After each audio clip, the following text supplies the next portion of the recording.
আসসালামু আলাইকুম। আশা করি সবাই ভালো আছেন। আসুন দেখি আমার উপরে পাখির খাঁচা আছে, এই খাঁচার হাঁড়িতে কয়টা পাখির বাচ্চা পাই। বেশ কিছুদিন আগে আমি এই পাখির হাঁড়িটা নামিয়েছিলাম, তাতে 5টা ডিম দেখেছিলাম।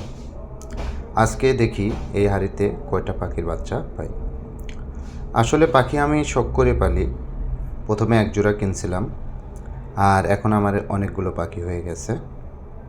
আর পাখির প্রতি ভালোবাসা আছে জন্যই আজকে আমার এই পাখিগুলা আমার কাছে রয়েছে।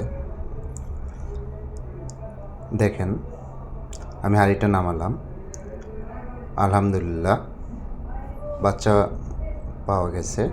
ডিম ফুটে বাচ্চা বের হয়েছে, 3টা বাচ্চা দেখা যাচ্ছে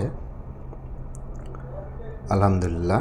নিচে আরও একটি বাচ্চা আছে, টোটালি 4টি বাচ্চা। এই প্রথম বাচ্চা, দ্বিতীয় বাচ্চা এবং এই হচ্ছে তৃতীয় বাচ্চা। আলহামদুলিল্লাহ এটা হচ্ছে 4 নম্বর বাচ্চা। আর 4 নম্বর বাচ্চাটা অনেক ছোট। দেখেন বাচ্চাগুলো অনেক সুন্দর। যাক, আল্লাহ তাআলার অসীম রহমত যে প্রথমবার বাচ্চা দিয়েছে, প্রথমবারই যে 4টা বাচ্চা উঠবে এটা আমি ধারণা করতে পারছিলাম না।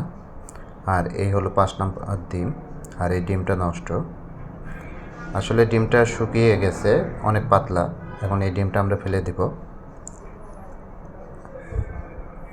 আর দেখেন আমি ছোট বাচ্চাটা বের করতেছি। আসলে সব ছোট বাচ্চাটা দেখতে অনেক সুন্দর লাগতেছে, হাত দিয়ে ধরতেও ভয় করতেছে যে ছোট বাচ্চা, অনেক ছোট, কি হয়ে যাবে।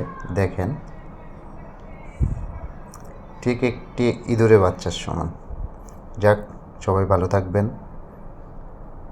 খুদা হাফেজ।